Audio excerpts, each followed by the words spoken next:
Hello my friends, it's Friday. Happy Friday to you. It's the end of the week and you made it and I made it. You know what? I'm done. I'm gonna mean what I say in this video. I'm gonna say what I mean. We going political. So if you wanna click away, now is your time. And just to give you a sneak peek, a little intro, I'm gonna read you this. This is the mood of the world today and right now and also in Europe. And I'll quote, "As a German, I just want to get this straight. The entire Western world wants us to build a huge army, march through Poland and fight the Russians if necessary. Just writing it down so there are no misunderstandings in the future. And yes, to my German friends, yes, we do want that. Get your balls back. We need you to have big balls now. We need Europe to wake up. We are waking up." 3 topics we're gonna cover. Trump stopped the United States aid, military aid and intelligence aid to Ukraine. EU will remilitarize. We're talking not a few million, we're talking 800 billion euros, close to 1 trillion euros. And the 3rd topic is just a question for you. Is Ukraine losing the war? We're going to go through all of it. It's going to be a long video. If you don't like that, I don't care. Another sneak peek for you is this video, and this is exactly what we stand for on this channel.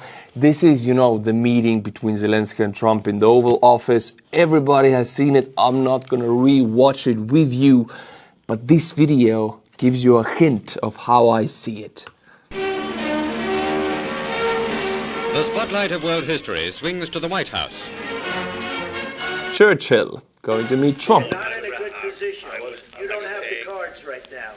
With us, you start having I'm not playing cards. Right now, you don't. I'm very serious, Mr. President. I'm very serious. You're gambling with Prime the Minister lives at war. of millions of people. You think? You're gambling with world wars. You're gambling. What are you with world talking about? wars.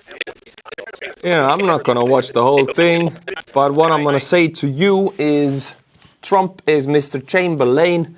Say it again, Trump is Mr. Chamberlain wanting to strike a deal with Hitler. He's actually doing it. He's proud of it. He wants to see himself as the peacemaker of the 21st century.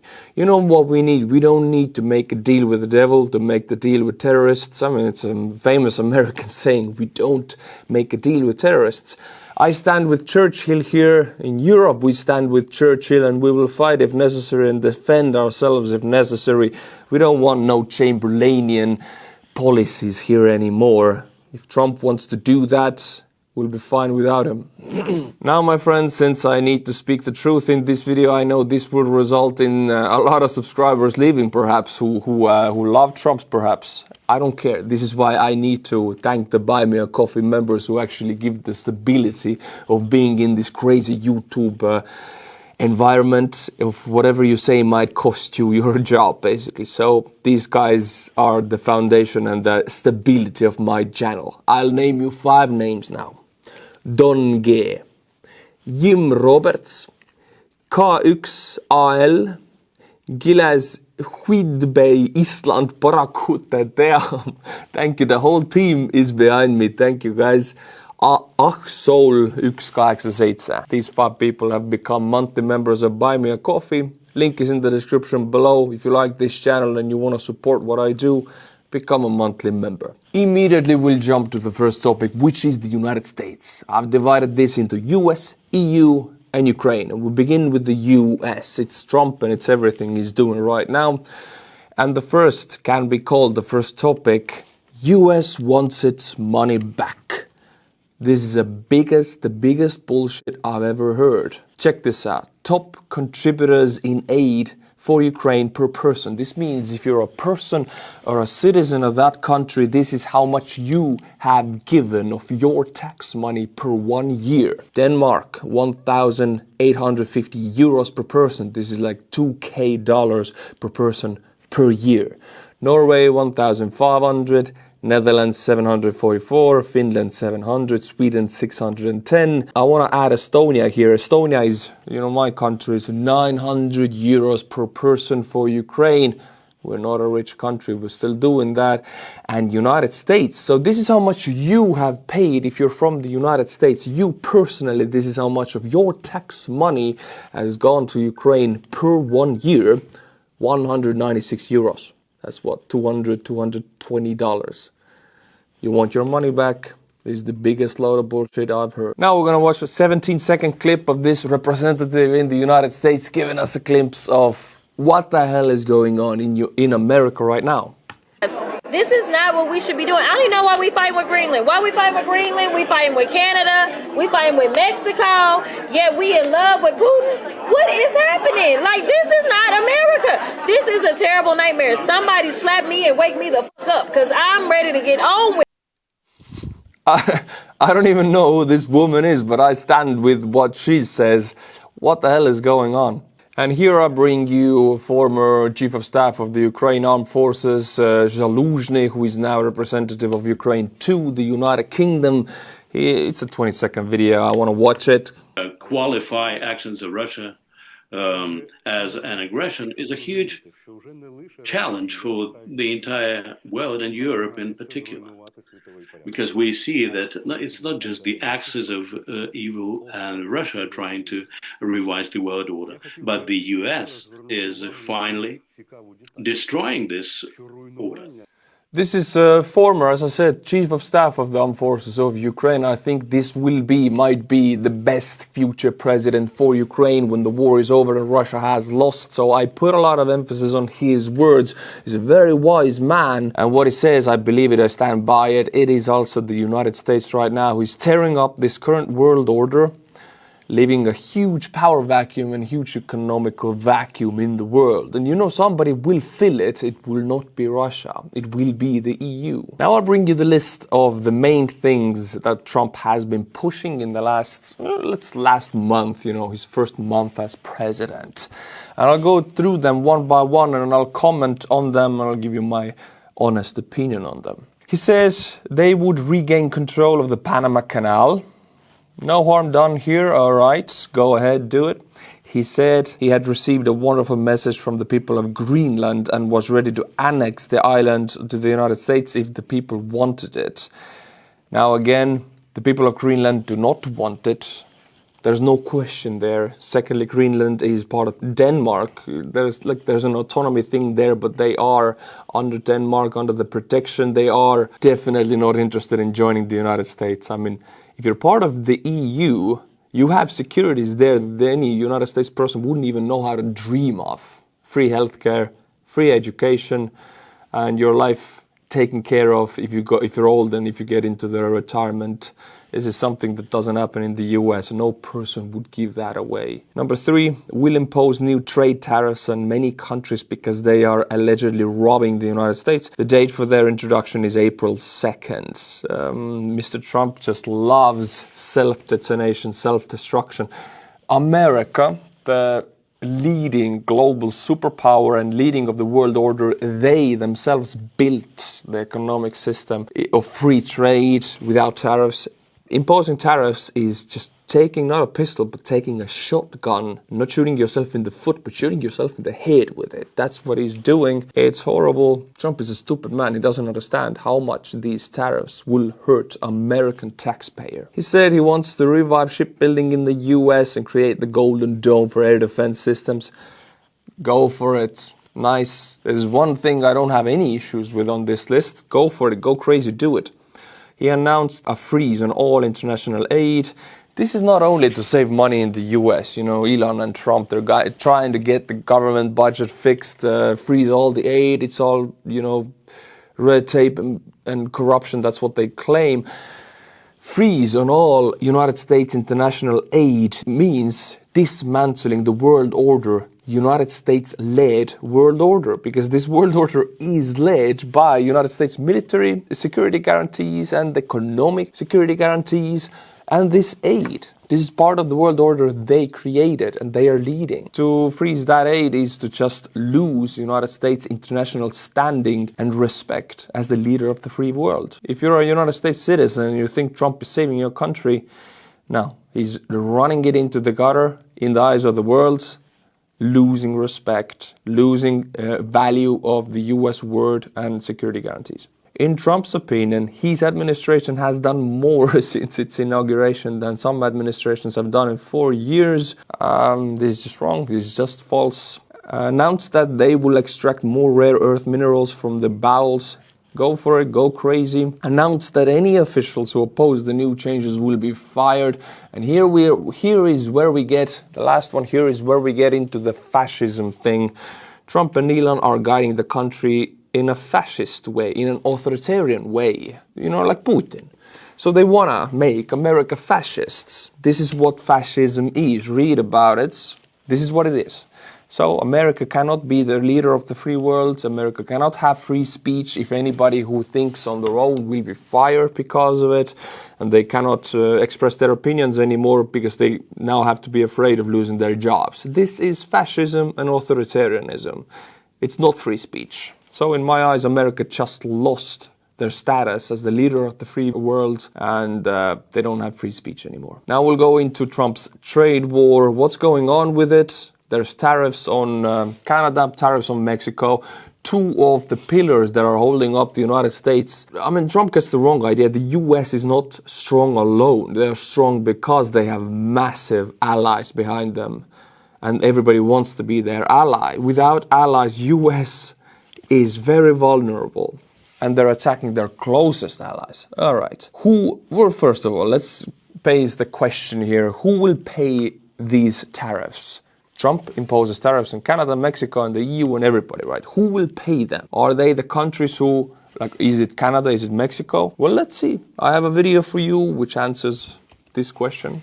Who will pay these tariffs? In addition to more tariff hikes on China, he plans to levy 25% tariffs on everything from Canada and Mexico, too. These new tariffs would cost the typical American household an additional $1,200 in 2025. You know why? Because these companies who import or export whatever, it's a company in Mexico who exports to America, it's a company in America who imports from Mexico. It doesn't matter which way it works. If there are tariffs, this means both of these companies will raise their prices. At least the company in America who imports will definitely raise their prices, the amount of the tariffs, because they are not going to pay it.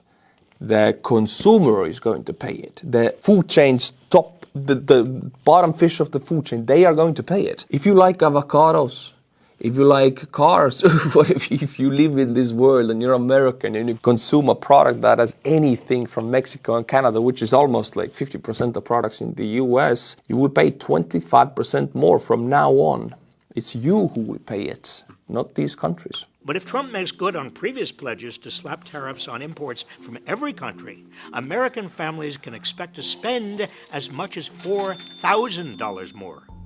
So it's not the rich who will pay in America. It's the middle class, the strength of America. It's its massive, wealthy middle class. What Trump's tariffs are doing is that middle class, who is a big consumer in the US paying, they would just pay more. And who will get that money? Of course, the United States government. But where will that money go? Well, we'll find out. Trump has suggested he would use the revenue from tariffs to offset more tax cuts for the rich and big corporations. Trump is a former billionaire or now a billionaire. He has many times promised to his rich friends to make tax cuts to the rich. So if you are from a middle class, or maybe you are, from a low, it doesn't matter which class, you are not a millionaire or a billionaire, expect you to get less money and they to get more money. It's just the wealth gap will get bigger. That's what the tariffs will do.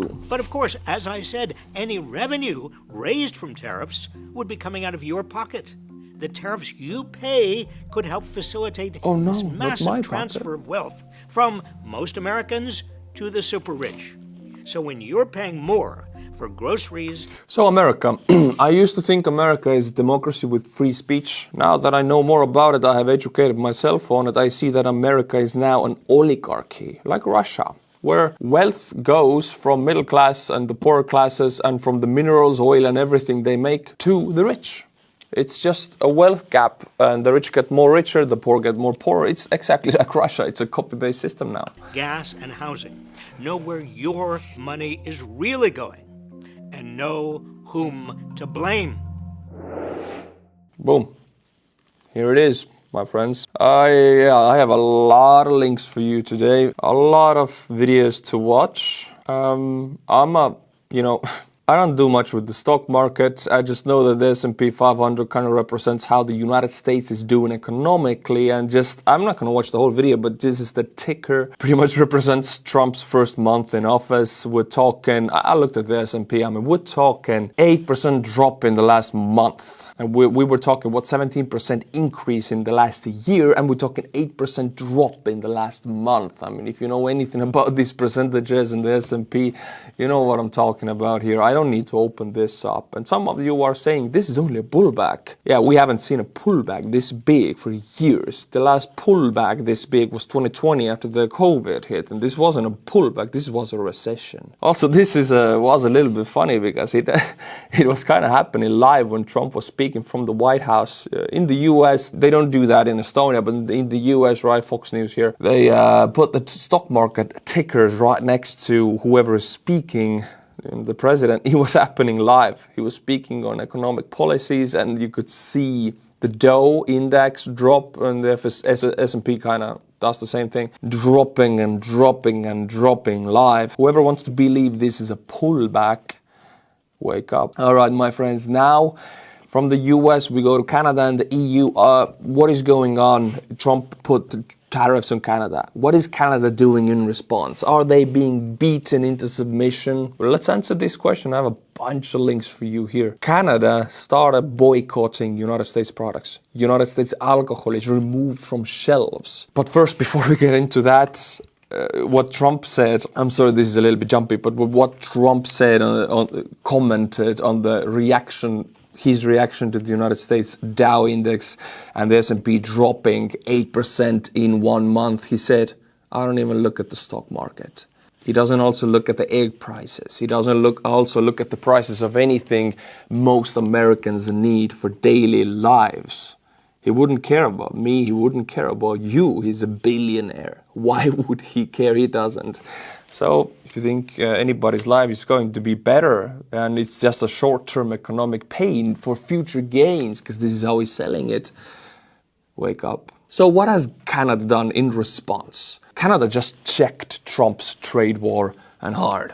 Finance Minister Dominic LeBlanc, I'm sorry, I gotta use this, Dominic LeBlanc, insert all baguettes here, just said, Canada wants the tariffs removed. We're not interested in meeting in the middle. You know how Trump negotiates, the art of the deal, right? The book he supposedly wrote, he didn't write it, somebody else wrote it for him. Art of the deal, you're trying to get something from somebody. I'm opening up how Trump does things. If somebody says he's like playing 4D chess, he has this grand plan. Hey, we all know about how he negotiates. He creates chaos, pulls the rug under you, takes everything that you just settled on, and then he gets the deal from you in half price. I read again from Canada's trade finance minister. Canada wants the tariffs removed. We're not interested in meeting in the middle. There's no meeting in the middle. They called his bluff. Trump's bluff got called. He thought he could bully Canada into submission, but now they're standing firm while the US economy takes a hit. And I already see the comments, oh, but Canadian economy takes a harder hit. Mexican economy takes a harder hit. European economy takes a harder hit. My friends, I don't think anybody from the US who supports Trump and voted for him is really ready for the economic downfall that is now about to follow in the US. I don't think they know what they voted for. We'll go through it one by one because I really enjoy Canadians calling out Trump. Canadians are really proud, really damn proud. You don't want to mess with them. I mean, we've seen it in both world wars. They are a very peace-loving nation who really knows how to fight. You don't want to go against them. Alberta Premier Danielle Smith just completely obliterated Trump on a trade war, telling Canadians that Alberta holds a Trump card. Nicely put, miss. That could potentially devastate American energy. I don't want to go into it to save time on this video, but the thing is, America imports a hell lot of energy from Canada. We're talking oil and gas. I'm not sure about coal, but oil and gas definitely, and a lot. So if Trump wants to hurt Canada, Canada has a damn huge Trump card on America, on some states who import almost 60-70% of their entire energy consumption from Canada. How can you mess with a country like that that has a key to some of your whole state's energy consumption? I'm not an energy mastermind. You gotta be plain stupid not to see it. Canada can really hurt Trump. America, sorry. And now we got a Canadian premier web canoe from Manitoba, and he signs an order Trump style. He does it. I want to watch the whole video. Like, he does it exactly how Trump does it. Check it out. Okay, this order, it's a wonderful order. It's a beautiful order. This order is pulling American booze off the liquor mart shelves. And showing the signature like Trump does it, everything. You know what it means. Now, if you're American, you might be saying, oh, we don't want to export to Canada anyway. Who cares about that booze? Jack Daniels, we're drinking here in America. My friends, Jack Daniels is owned by an American mother company who now will lose tens, if not hundreds of millions in revenue in the next year from Canadian markets, and these markets will be now filled with Canadian products. They just lost a market. They just lost a ton of money that would have gone to the US and now is not. So this tariff and trade war supposed to benefit American companies and people, as of now, extremely painful. And here are a few videos how this is going on. Again, you don't want to mess with countries whose people love their country, are proud about their country and heritage. Definitely the Quebec and Canada. And I wouldn't mess with Canadians. They could sell these products and just not buy more. These are American liquor that is already paid for. So the US already got the money for these specific bottles here. They're still picking them off the shelves, taking the hit themselves, the grocery stores. This is how proud they are, taking the hit, because they paid for them already. I ain't stupid. They still don't want to sell them. It just shows the mindset that you cannot push people around like that. They will push back. I feel like Trump doesn't understand that. If you push, you will be pushed back. To gain power in this world nowadays is soft power. America was really good at that. You know, speak softly, carry a big stick. You know, they were really good at that. Everybody listens to US music. Everybody eats McDonald's. You know, this is soft power, cultural dominance, economic dominance. But if you do it like Trump does it, using just a big stick, they will push back and you will get hurt. Here's another video just giving you another angle of what's going on in Canada right now. Again, you might think, who cares about whiskey? I mean, it's just whiskey. What do we, nobody. We're talking in the next, if things don't change, we're talking tens to hundreds of millions of revenue lost. And you cannot take this market back because this vacuum will be replaced with European and Canadian companies now. It's not just, oh, we lost it for a few months. No, if you lose a market, you lose a market. That's how it is. All right. And now we're going to Ontario Premier Doug Ford. And I'm just going to watch the whole thing because, you know, I get a kick out of this. Is off the shelves. Also, starting today, all U.S.-based companies will be banned from taking part in government procurement. Every year, the province and its agencies spend about $30 billion on procurement, alongside our more than $200 billion plan to build infrastructure. U.S.-based businesses will now lose out on tens of billions of dollars in revenues. They only have President Trump to blame. I'm also urging all 444 municipalities to do the same, and I'm thrilled to see some are already stepping up. For example, Mayor Patrick Brown in the city of Brampton and many other cities. As part of this government-wide procurement ban, we're going one step further. We're ripping up Ontario's contract with Starlink. It's done, it's gone. We won't award contracts to people who enable and encourage economic attacks on our province and our country. In my eyes, Canada is a country that truly has press freedom and truly has free speech. And in my eyes, Elon Musk is a fascist. So I welcome this, that a country of free speech and democracy doesn't do contracts with a fascist anymore. Well done, Canada. Huge respect points for you. Okay, it's all with Canada. You get the idea. Old news already. What about the EU? What is the EU doing? As Americans see the EU as freeloaders, as soft, as weak, as sleepy. Some union that don't really, they don't do much. They don't pay much. They just rely on our protection. Well, The EU is now pushing back hard. It's not Canada, it's not Mexico, it's the EU also. Everybody's pushing back. We just heard how Starlink lost contracts. We heard how 200 billion in future planning from Ontario Premier. We heard it how future, in the next 5 to 10 years, maybe 200 billion might be lost for American infrastructure building companies. Let's go to the EU. Check this out. So next week, we're going to see some interesting shit here in the United States, and I'm going to tell you why. 7 European countries, 7, just canceled their contracts with Starlink. 3 European countries just put 100% taxes on new Teslas and 200% taxes on any used Tesla. Why do we put tariffs on Teslas? Because, you know, I'm not sure if you know, but we actually have free speech and press freedom here in Europe. We're a democratic union, so we don't want to really deal with fascists. Imported into their countries. We're going to see who's got more power over Donnie this week. Elon or Putin.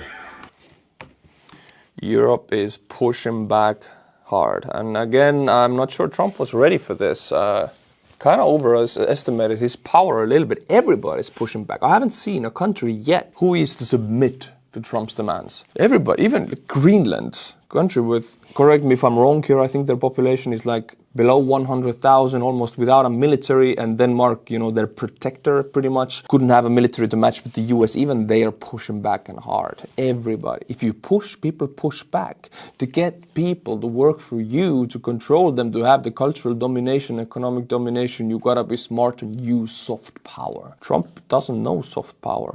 He doesn't know how the world works. And now, finally, I wanted to get to this video so bad. I wanted European Union to get to this video so bad. I've been waiting for this for all my life. And it's happening now. Check it out. For Americans who are watching, just to simplify it for you, it's the leader of the European Union. Let's put it that way. Europe is ready to assume its responsibilities. Rearm Europe could mobilize close to 800 billion euros of defense expenditures. 800 billion euros to be only used for defense. What is like something $900 billion, I would say, $850 billion. I mean, this is United States yearly military budget. So we're talking EU to step up militarily wise. These numbers would make the EU combined plus Ukraine, if we add Ukraine to it, world's superpower in military terms. For a safe and resilient Europe. We will, of course, continue working closely with our partners in NATO. This is a moment for Europe, and we are ready to step up. Yeah, thank you, Ursula von der Leyen. It's about time. They've been sleeping in Brussels for a long time. US wants to get out of NATO. US don't want to pay for European defense security anymore. Trump wants to save money because the US has a huge debt. Okay, who will fill the vacuum? It will be the Russians. Wrong, it won't be the Russians. It will be these companies. These are European biggest military companies, and their stocks are like plus 50% in the last month. They're crazy surging right now. They will get contracts from that 800 billion, which will be allocated to each country. I mean, these guys will get the contracts. These guys will make these infantry fighting vehicles, tanks, missiles, air defense systems. We're gonna see massive remilitarization of Europe in the next 10 years. And these guys, you can see on the screen, they will fill the vacuum left by the US. If somebody watching from America thinks US is the only thing that holds Russia from invading, think again. Again, overestimating American power here in Europe. Now we jump to UK. What is the UK doing? So this is the Prime Minister of UK.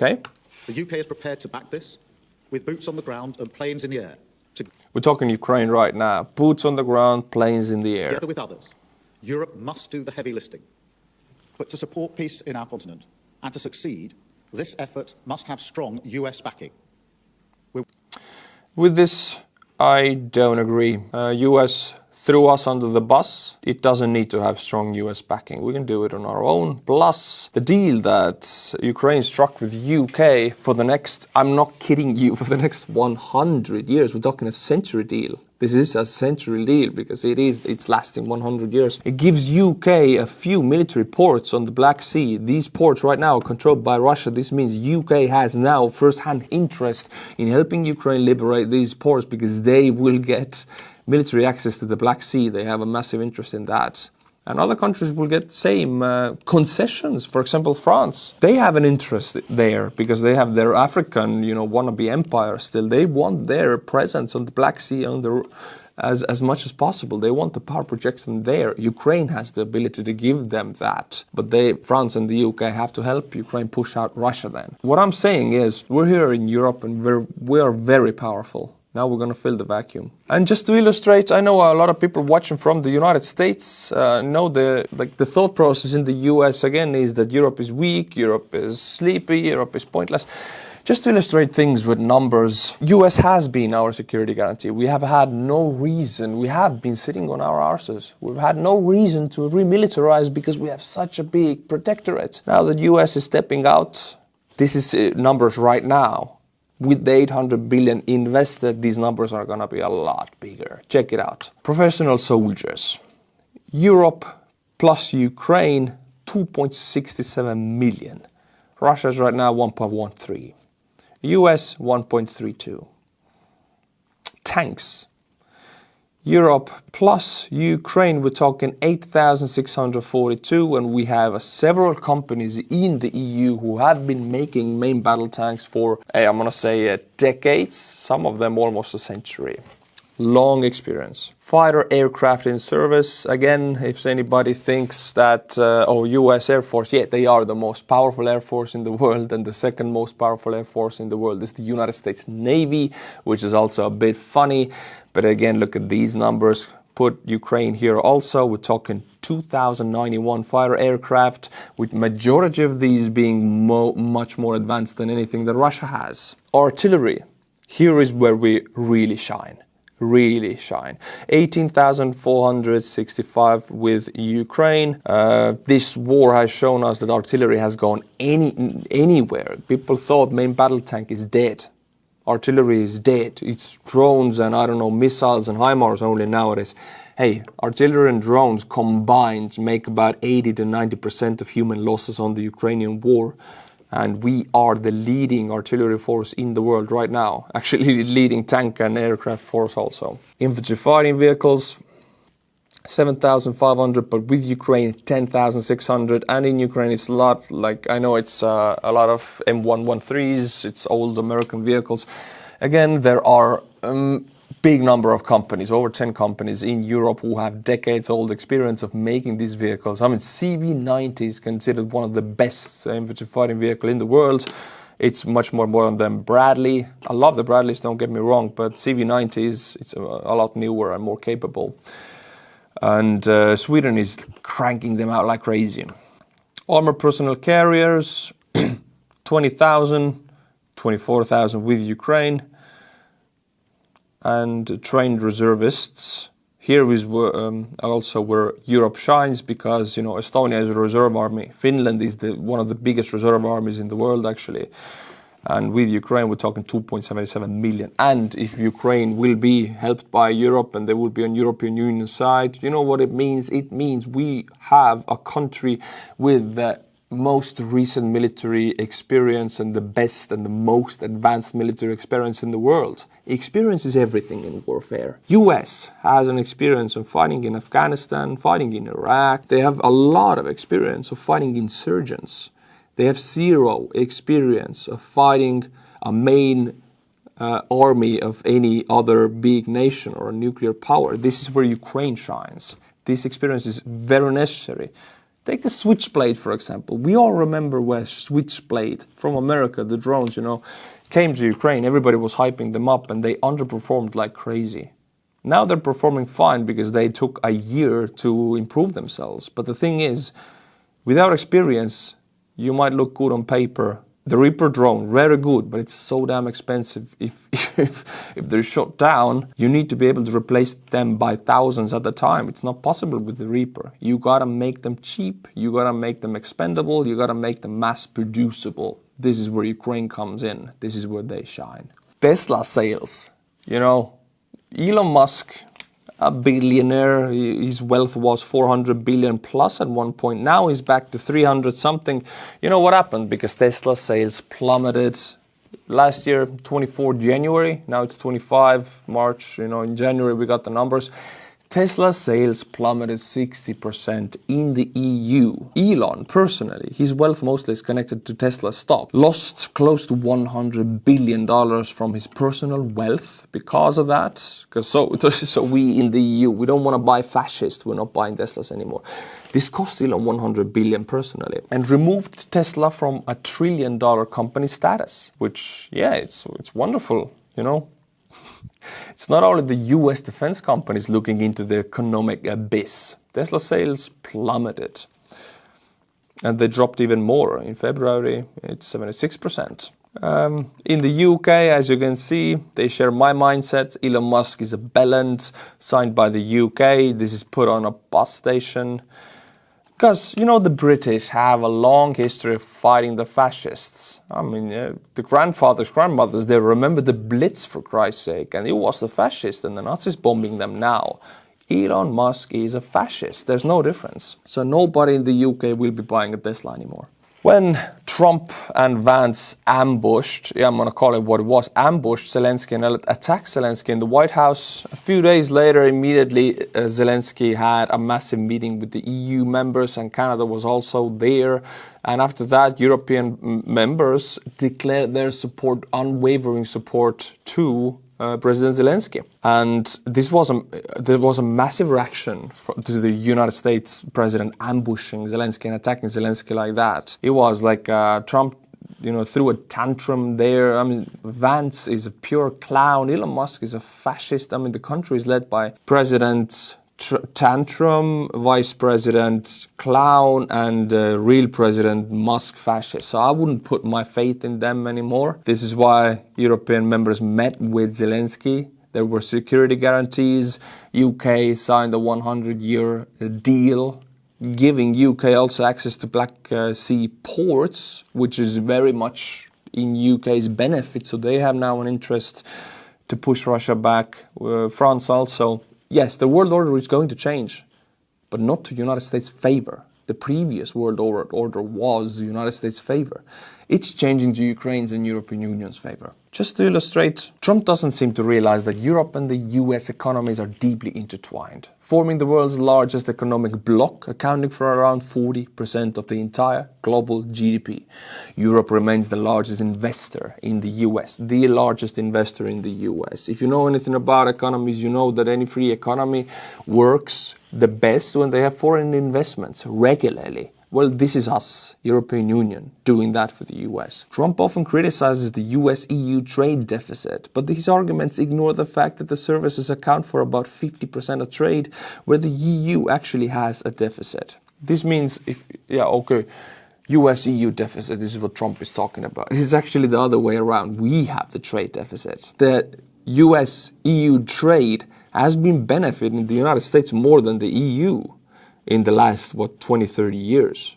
So I don't know what Trump wants to dismantle here, but it's hurting him more because we had the deficit. Calls for European military strengthening are growing, and while building a domestic arms industry would be ideal, the US arms industry is unlikely to support such efforts, given how much Europe contributes to its business. The same applies to the other key industries. Without Europe, who would the US trade with? So the thing is, most richest United States military customers who buy United States weapons are in Europe. We have the most money to buy United States military assets. We're talking F-35s, we're talking tanks, we're talking everything. Now these orders will go to Europe. And we're not talking 1 billion, 5, 10, we're talking 10 plus tens of billions of future orders that will not go to the United States, not go to United States workers, taxpayers, will not create jobs in the US, but in Europe. And that is Trump's doing. What Trump said on NATO. He said, actually, why I'm gonna, let's hear what he says. This is the worst, you know. Check this out. And you know, the biggest problem I have with NATO, I really, you know, I mean, I know the guys very well. They're friends of mine. But if the United States was in trouble and we called them, we said, we got a problem. France, we got a problem. A couple of others I won't mention. Do you think they're going to come and protect us? So he's implying NATO won't come to protect us. Why should we protect them? Okay, let's do a little history lesson for anybody who now takes this. Trump supporters usually take his words and scream them like stupid people. The only time NATO's Article 5 was actually invoked, one of the first times the collective defense provision has been invoked, was following the 9/11/2001 attack against the United States. In response, the NATO countries joined the United States in war against the Taliban and Al-Qaeda in Afghanistan. So, for the first time and the last time the Article 5 and NATO was tested, it worked like a charm. Everybody came to US help. Even Estonia had sent troops there. In 2004, we joined NATO and immediately we started sending troops there. So, people believe what they want to believe anyway. By the way, Trump's main point to Zelensky was that you are not grateful. You don't say thank you. I know I cannot change anybody's mind because the mind is already made up. But here is a list. We're not gonna watch it at all. But here is a list. It's a 5-minute video of every thank you Zelensky has said to the United States and to the United States people in the last 2 years. It's nearly 100 times. It's 94 times actually, exactly. So there's no argument here. Zelensky has been nothing but thankful. So now one of the last things I want to talk about is United States stopped the military aid, right, to Ukraine and intelligence aid, which hurts Ukraine quite bad. But what people don't understand is that 0 to 30 kilometers from the front, Ukraine uses artillery and drones. They produce almost all of the drones themselves. Artillery shells they're getting from the EU, from the US, okay, that's gone now, and they produce about 50% of those shells themselves. So the destruction of like 80 to 90% of Russian casualties happen in 0 to 30 clicks from the front, which is, you know, mostly produced by EU and Ukraine. 25% of America, which is gone now, which means, yeah, it hurts Ukraine. But it's not going to cost them the war.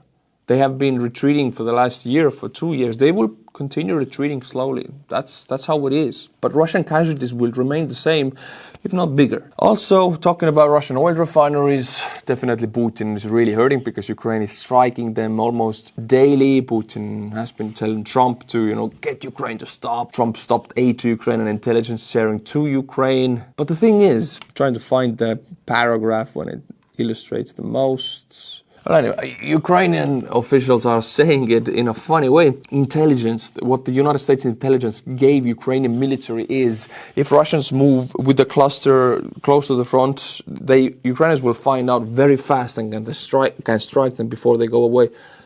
Oil refineries don't move. They have been there for the last 30 years and they are there. If you want to strike them, you don't need United States intelligence. Ukrainians know, they can use Google Maps to know where they are and to strike them. So strikes on oil refineries, which hurt Putin the most, by the way, will not change at all because of this. All right, my friends, this whole video was my rant, and now you know what I stand for. I'll leave you the freedom to unsubscribe and leave, or subscribe or like, whatever you want to do is fine. I gotta speak my mind, I mean what I say. So if you like my channel, become a member and buy me a coffee. Link is in the description below. If you don't like my channel, it's fine. Free to leave. We have freedom of speech here in Europe, which is now quite rare in America, I understand. So it's maybe hard for people in the US to get used to seeing people thinking and talking differently than them. It's really difficult. But this is what free speech means. This is what democracies mean. So if you're here, thank you. If you want to leave, that's fine with me.